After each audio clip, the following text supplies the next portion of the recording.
Good morning. At least a half a dozen explosions on the London transit system this morning. This comes as world leaders are meeting at this hour at the G8 summit in Glen Eagles, Scotland, including British Prime Minister Tony Blair, who earlier called this a barbaric act by terrorists today, Thursday, July the 7th, 2005.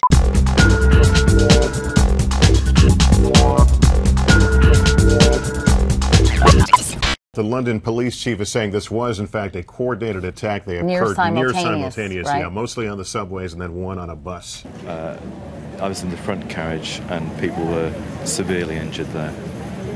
But I've heard, and I don't know if it's right, that people were even worse further back. No idea. Here after the explosion. People just screaming. I thought it was on fire. Yeah. I assumed we'd hit a train, hit something. Just because we were still in one piece, there was no fire. All the windows had blown in and some of the metal had been bent with inside the carriage. So I thought it was a pretty hard impact, but no idea at the time that it was it could have been a terrorist attack.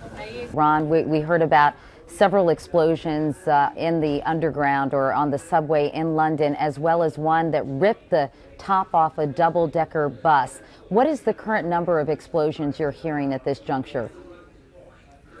The British Home Secretary said that there were at least 4 explosions. He confirmed that there were 4, including the one certainly on the bus, which seems obvious. The top of that bus was completely ripped off.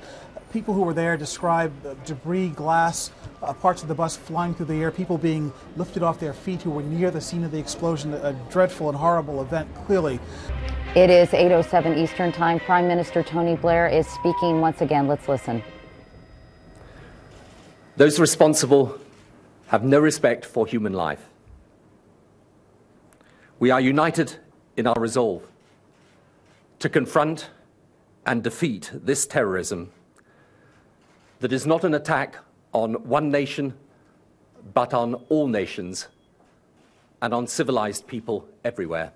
And the contrast couldn't be clearer between the intentions and the hearts of those of us who care deeply about human rights and human liberty, and those who kill, those who've got such evil in their heart that they will take the lives of innocent folks.